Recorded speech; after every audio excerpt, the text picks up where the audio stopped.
in some countries, sport is like the national pastime. That's But in true. the Philippines, some might say that pageantry is the pastime. That's true. You know what? In the Philippines, we have pageants all over the places. Yes, we have pageants in the barangay, in school, national, local. That's why we really love Miss Universe. It's like it's giving pride and putting the Philippines back on the pedestal. That's why there's an added pressure as a candidate coming from a pageant-loving country. But it's a good pressure. I always look up to our former Miss Universe Philippines. They really did well in the competition. And now this is my time to show who I am, to offer what Rabiya can show to the rest of the universe. So I'm very happy. And at the same time, I'm excited to make all my kababayans proud. And hopefully I do. Why do you think it is that the Philippines love pageants? They have appreciation for beauty. We do love pageant because we used to think that we wanted to be included in the world, I have to be honest, in the Philippines, my skin color used to be not the standard of beauty. I was obsessed whitening my skin because these are the kinds of beauty queen we see on the mainstream. But things were different now. That's why I'm very proud to be a morena. In the Philippines, we call it morena. It's brown skin girl. And to be able to represent, my color, my identity as a true Filipina. Tell me about your journey to being crowned Miss Philippines.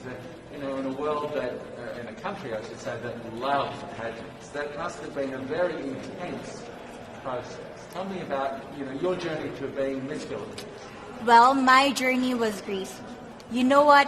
I started to be a dark horse. Nobody noticed me. Nobody knows I was in the competition up until the preliminary and the coronation night. And when I won, I received different comments. Of course, there were people who didn't expect me to do well, who think that I cheated. That's why I need to redeem myself in Miss Universe. I really need to do well in this competition. And the thing is, I love pressure. I love criticism. I get better every day with that.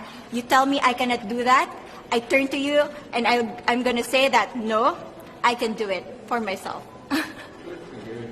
So how does it feel then to be on the global stage? How do you feel to be here in this moment, right now?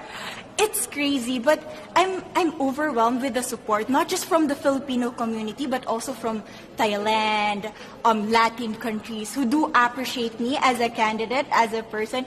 It motivates me that I am beautiful, I can offer so much in this world, and when somebody believes in you, it gives you that extra energy to really do well and perform well. Do you have a sense with the girls, all of the girls competing, you're competing, but is there a sense of camaraderie with all of the girls? Is there a real spirit to, sort of motivate each other to do better?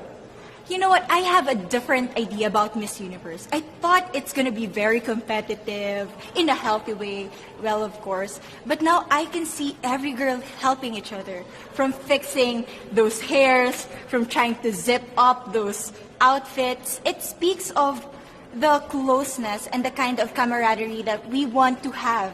The goal of Miss Universe is not just to crown one girl, but also to build a genuine and long-lasting friendships among us. Would you say within the Miss Universe world, the contestants, is there a sisterhood? Are you sisters?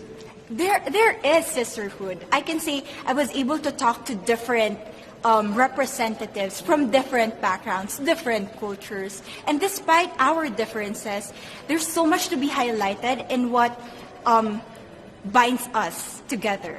And that is because we want to empower women. We want to have our advocacies. We want to speak for the things that we love. And that's a celebration of women and the beauty that we have. So coming out of this week, obviously you would love to be crowned Miss Universe. Of course. And that would be wonderful, of course, for any of you. But what else will you take out of this week? What do you think you'll feel at the end of this week, regardless of the result? How will you be a different person? It's the growth and the development that I was able to have during preparing for this dream. I will be honest, there was a moment that I lost my identity. because I was put under pressure. I was in that position in which I feel like I'm not good enough. I'm not a good representative of my country, but I was able to bounce back stronger. And if I was able to do that for Miss Universe, I will be able to do that in life. That is my greatest takeaway from Miss Universe. Okay, so the Philippines have a huge amount of fans. Yes. I want you to give us a little bit of a message to the fans here and at home. But send a message. What would you say to all the fans in the Philippines? To all my fans from the Philippines and from all over the world, maraming salamat po. Thank you so much for loving me and for believing in me. It means a lot to somebody who is so naive in this industry, who has no idea how to become a beauty queen on the first day of my journey. But because of your love and support, I was able to be the woman that I am today. And regardless of the result, I may or I may not win the crown, but one thing is for sure, I'm gonna make you all proud.